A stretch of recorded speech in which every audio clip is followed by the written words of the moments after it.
Selamat datang para sahabat podcast Aku dan Kamu. Siang ini kita masih membicarakan tentang penyintas COVID-19 yang ada di sekitar kita. Dan pada kali ini kita akan ditemani oleh Ibu Endah. Beliau juga seorang penyintas COVID.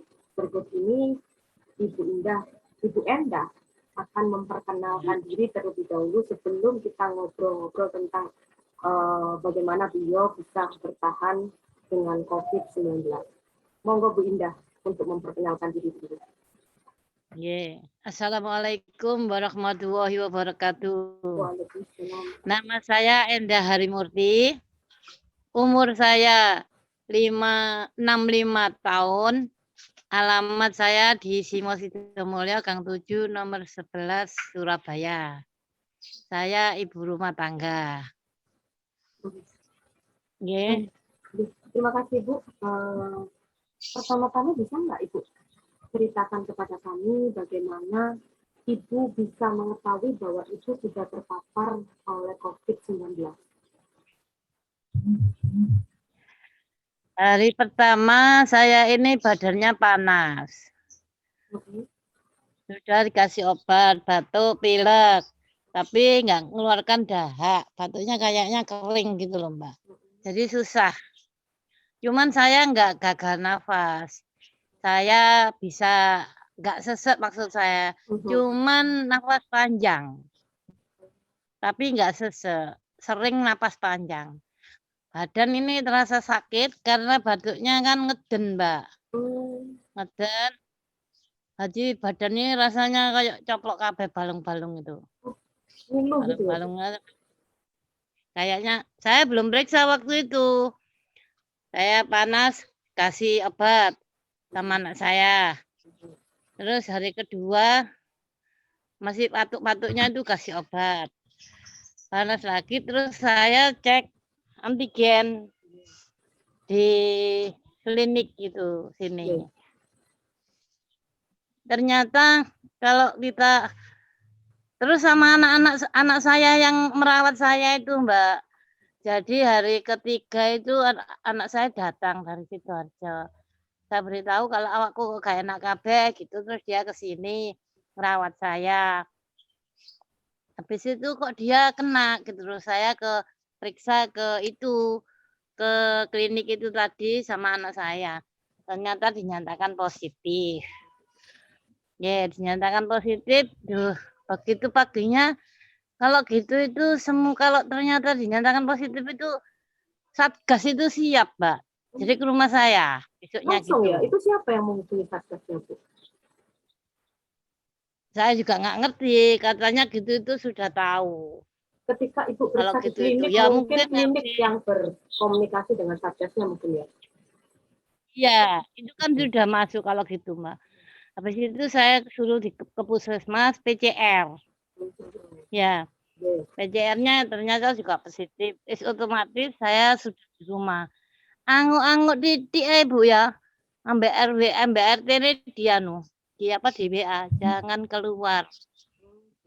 Gitu. Jadi saya di kamar aja. Tidak ada orang menjenguk saya. Cuman saya dikirimi makanan. Ya seperti makan biasa itu 1 hari 3 kali. Itu jangkanya itu habis itu panas batuk ya Mbak. Sampai mencret barang Mbak saya nih, maaf ya. Sampai diare ya? Buang air. Diare, sempat diare. Kalau badannya panas, Bu, Mbak, badannya panas, terus ke belakang riwa-riwi. Badan sakit semua. Mau kena air, badan ini rasanya kan juga gak enak Mbak, dingin gitu kalau kena air ya. Jadi nggak enak. Gitu ya? Ya menggigil. Ya alhamdulillahnya saya ini enggak sesek, cuma napas panjang. Sering napas panjang gitu. Sampai ini kan semua sakit semua Mbak. Mulut ini pahit. Ya, terus hidung ini enggak bisa aroma itu. Hari keempat saya sudah. Kenapa? Enggak bau apa? Ya. Jadi hari keempat saya itu sudah nggak bisa mencium apa-apa. Jadi siap pagi, sore saya ini uap minyak kayu putih. Tapi paling manjur sekali itu baca Quran, Mbak. Oh, nggih. Jadi saya kalau punya waktu habis sholat, apa nganggur, apa pokoknya itu baca Quran terus. Jadi mungkin itu obatnya. Soalnya saya Selain ini jarang minum obat, oh, pada gak saat pernah minum obat. pada saat Saya dapat juga punya dari Satgas punya itu tidak punya itu. hmm, dari Satgas tidak mendapatkan satu Kenapa? paket dari puskesmas, maksud saya itu tidak dapat paket Enggak, vitamin atau enggak, obat. enggak. Saya kebetulan semua itu orang-orang itu ngirimin, Mbak, kalau Hmm, vitamin, obat batuk. Anak saya konsultasi sama temennya dokter. Dia juga punya pasien yang konsultasi gitu 9 orang katanya. Terus anak saya itu konsultasi itu tiap hari, "Ibuku kok ngene?" Jadi setiap perkembangan saya itu dilaporkan sama dokternya itu, temen-temen anak saya. Itu sampai hari ke-13 baru bisa nyium saya, Mbak. hari Bau ke-13 tuh. dari Hari awal ke-13. ya dari awal PCR Iya, tadi dari ya. hari pertama sampai hari ke-13. Hmm, Itu baru bisa merasakan makan enak gitu. Sudah jadi bau, baru bisa merasakannya makan juga enak. nggak ada rasanya, merasakan makanan itu nggak ada rasanya juga. Nggak, pahit, pahit, Hmm. pahit ya saya kira flu biasa. Tapi saya kalau flu biasa gitu nggak pernah sampai apa itu pahit gitu ndak. Ya kalau batuk, batuk, pilek itu sudah gandengannya ya Mbak ya. Tapi ini semua penyakit nempel. Hmm. Kecuali gigi, soalnya saya nggak punya gigi. Jadi ini semua penyakit nempel di badan. Apa itu maksudnya semua Badan penyakit tuh nempel? sakit. Tulang-tulang, persendian kayak gitu ya, Iya. Bu? Iya, kalau saya jalan gitu rasanya kayak mau jatuh. Kayak nggak punya Jadi tenaga, pegangan gitu, lemes Mbak. gitu. Nah, kalau kebetulan nah nggih. Hmm. Terus, Lemes itu sampai hampir 3 minggu, Mbak. uh, berarti setelah isoman itu juga masih lemes, Bu? Masih badan masih sakit semua. Pokoknya 1 bulan itu badan baru enak, agak berkurang. Tidur baru enak gitu. Maunya yo sakit kabeh, Mbak. Badan. Itu pengalaman saya. Soalnya tiap-tiap orang saya tanya beda-beda. Ini pengalaman saya itu karena saya mengalami sendiri. Saya sama anak saya juga beda, Pak. Mungkin usia juga bisa ya karena saya sudah tua. Ya, anak saya kan masih muda. Itu juga bisa mempengaruhi kesembuhan. Anak saya itu 20 hari pulang terusan, 20 hari gitu sudah pulang. Anaknya itu Kita masih isolasi lagi 1 minggu. isolasinya di mana? Barengan di rumah atau di mana Ibu pada saat isolasi itu? Iya di rumah, waktu sakit 20 hari itu di rumah saya. Oh, bareng Ya, terus sama habis anak. itu kan periksa lagi. Kalau sudah habis diperiksa itu yang positif ke negatif, periksa lagi ke puskesmas. Sudah diberitahu sama puskesmas. Hari ini nanti periksa di telepon kan, periksa lagi ya Bu. Itu terus saya ke puskesmas. Ternyata diperiksa antigen itu Bu, positif. Loh kok gak PCR saya gitu. Sekarang Depkes tidak mengeluarkan PCR. Kalau mengulang gitu, jadi antigen. Ibu, selama 20 hari isoman itu selain tadi memperbanyak baca Quran, apa lagi yang Ibu lakukan? Minum, minum banyak, Mbak. Oh, minum air putih yang banyak. Saya minumnya, ya itu, minumnya itu sama madu. Oh, madu. Ya, terus apa lagi yang Oke, dilakukan? jadi pagi, sore madu. Kalau minum kasih madu. Kalau makanannya gimana, Bu? Kalau makanan sehari-hari? Makanannya ya biasa tapi ya nggak merasakan enak, Mbak, yang hari Karena itu. nggak Kalau bisa setelah merasakan ya. berapa 20 hari ya tadi saya ngomong itu Oke. baru enak. Oke, Berjemur nggak? Itu baru juga kalau berjemur sudah nggak? ini bau Iya, saya kalau berjemur habis sholat duha gitu jam 10-an. Dari Itu 20 panas. hari tadi, dari 20 hari tadi, itu apa yang paling diingat Ibu ketika terpapar COVID-19? Apa yang paling diingat? Sakitnya atau pada saat mendapatkan hasilnya atau apa? Momen apa yang paling diingat oleh Ibu? Ya, pertama badan ini, Mbak. Yang nggak enak semua kan badan yang merasakan sakit. Jadi kalau otomatis kalau badan merasakan sakit, ya semuanya ikut mempengaruhi.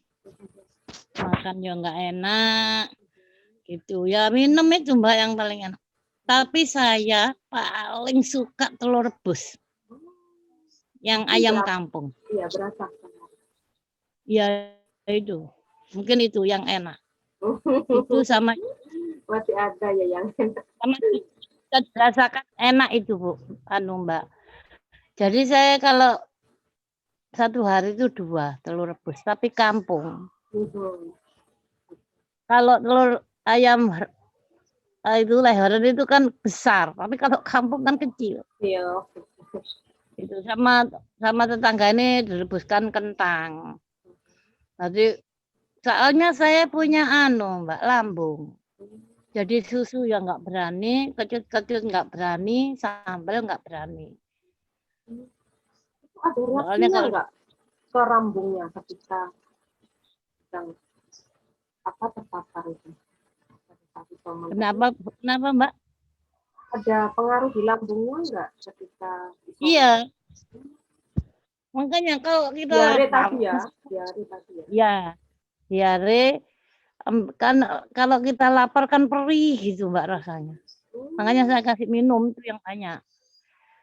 Karena makanan ndak bisa masuk, kecuali telur sama jus sama itu kentang. Rasanya juga nggak pahit ya tadi ya. Ya rasanya manis. Tapi Dimakan ibu, apa ya iso. ibu di rumah dengan putrinya ya. Terus keluarga yang lain gimana pada saat itu isoman? Yang tinggal di rumah itu? Di Apakah sini masih ini kan rumah saya itu maaf nih Mbak, nggih. Rumah saya ini besar. Nah, di sini ada anaknya kakak saya tuh tinggal di sini. Oh, nggih rumah kuno, Mbak. Kakak saya itu di rumah sini anaknya 3, pembantunya 1. Suaminya pas keluar kota di Kalimantan, Sulawesi. Habis itu anaknya dibawa semua ke rumahnya sendiri di sana loh, Sidoarjo. Bawa semua ke sana. Jadi saya tinggal 2 orang. Oh, ya alhamdulillah ya berarti terfasilitasi di rumah yang cukup steril hanya Oke. ibu dan putrinya yang memang sedang isolasi mandiri. Dan juga bersyukur Oke. bahwa banyak Sebenarnya ini teman-teman, nah teman-teman dan tetangga juga ya sangat peduli tadi iya. merebuskan telur, merebuskan kentang, terus juga dari Oke. aparatnya juga sigap, dari RT RW sampai dengan satgas COVID-nya juga itu koordinasinya juga bagus Oke. dan selalu Alhamdulillah. memantau Oke. apa yang sudah ibu lakukan di rumah sampai ada larangan untuk keluar hanya melongok sedikit aja sudah kemudian ditegur. Baiklah ibu, Iya, saya langsung di WA. Pak Gaji saya ini merasa diasingkan gitu. karena Katanya terbiasa kalau kayak WA itu, bersosialisasi, kok dikira. terbiasa Katanya gini, bersosialisasi dengan udah banyak ndak orang. nyiwa Umi. Semua itu sayang sama Umi, cepet sembuh gitu. Saya juga takut kalau keluar gitu kok pas nulari enggak. Jadi saling menjaga saja. Ibu, Oke. yang terakhir ini, ibu bisa kak membagikan pesan kepada para sahabat podcast aku dan aku yang terkait dengan COVID-19. Ibu sebagai survivor atau penyintas dari COVID-19. Monggo disampaikan. Saran saya hati-hati jaga kesehatan, makan jangan sampai flu. Jangan sampai flu, pilek, batuk itu terutama badan panas. Cuman nggak usah tergesa-gesa ke dokter, diatasi dulu sama kalau batuk ya dikasih obat batuk gitu. Pilek kasih obat apa pilek apa batuk kan sama. Gitu jadinya kita harus jaga kesehatan, banyak-banyak istirahat di rumah, jangan banyak keluar rumah sementara ini. Nanti aja. Saya ini gak betah rasanya. Meskipun sudah ada negatif ditambah lagi 7 hari di rumah. 7 hari di rumah itu harus teman-teman di rumah, nggak boleh belum bisa keluar. Gitu. Mudah-mudahan jangan ada yang mengalami kayak saya ini. Sehat, semua mudah-mudahan sehat. Soalnya saya merasakan sendiri, ini pengalaman saya. Gitu, jadinya tiap orang kan kondisinya beda-beda. Soalnya usia juga mempengaruhi umur. Kita siap-siap aja di rumah, banyak-banyak minum vitamin. Saya nih vitamin sampai tura-tura Mbak tak kasihkan saudara-saudara yang kena itu. Oh, banyak juga itu saudara-saudara yang kena ya. Ada. Kakak saya itu habis dari rumah saya langsung rumahnya di Trosopo. Beda lagi itu. Dia enggak Ya. rasanya hidungnya agak buntu kakak saya itu. Jadi habis dari rumah saya dia itu batuk pilek. Batuk pilek saya telepon aku loro mah mencret barang awake panas kayak gitu. Batuk pilek. Kayak ke sana ternyata sana mantunya juga sakit. Jadinya kakak saya sesek. Napasnya tuh ya, jadi pakai oksigen. Ke kamar mandi pakai oksigen, enggak bisa dia sesek. Dihubungi ngomong gini enggak bisa dia. Jadi aku sampai apa Mbak mau menghubungi itu susah karena dia enggak mau nerima. Kalau ngomong sesek. Ya alhamdulillah saya kenapa alhamdulillah saya ini enggak sesek. Ya cuman sering napas panjang. Gitu mudah-mudahan yang sehat dijaga betul. Ternyata kesehatan itu lebih penting sekali itu kesehatan. Terutama baca-baca Quran yang bisa sebisanya baca-baca Quran itu obat yang paling mujarab buat saya. Karena saya tidak minum obat, cuman vitamin. Kan masih banyak nih masyarakat yang tidak patuh terhadap protokol kesehatan. Jadi kalau untuk itu, COVID itu nyata nih. Nyata. Kalau menurut saya, jadi jahat betul. Jahat betul itu. Bikin orang sampai gitu. Makanya kalau nggak tahan, Mbak, mesti meninggal. Karena merasakan itu. Kalau saya merasakan itu sama dengan perasaan orang-orang saya. Kan kondisinya orang kalau berarti perasaan saya itu gini, itu orang itu pasti meninggal gitu perasaan saya. Karena saya sudah merasakan begitu. So, matur nuwun untuk semua berbagi pengalamannya tentang terpaparnya COVID-19. Semoga apa yang disampaikan di sini juga bermanfaat kepada para sahabat konsultasi dan kamu. Dan yang lebih penting adalah tetaplah menjaga kesehatan. Itu harta yang paling berharga. Dan yang kedua, yang seperti disampaikan oleh Ibu Indah, selain kita juga menjaga makan dan menjaga pola hidup, adalah banyak-banyaklah kemudian beribadah atau memperbanyak membaca Quran yang disampaikan oleh Bu Indah. Mengingat Allah. Nah, terus mengingat Allah. Dan semoga kita semua tetap dijaga kesehatannya, diberikan keselamatan, sampai dengan, dan kita juga berharap bahwa pandemi ini segera berakhir, agar kita kembali beraktivitas seperti sedia kala. Terima kasih semuanya, terima kasih Bu Enda, dan sampai jumpa.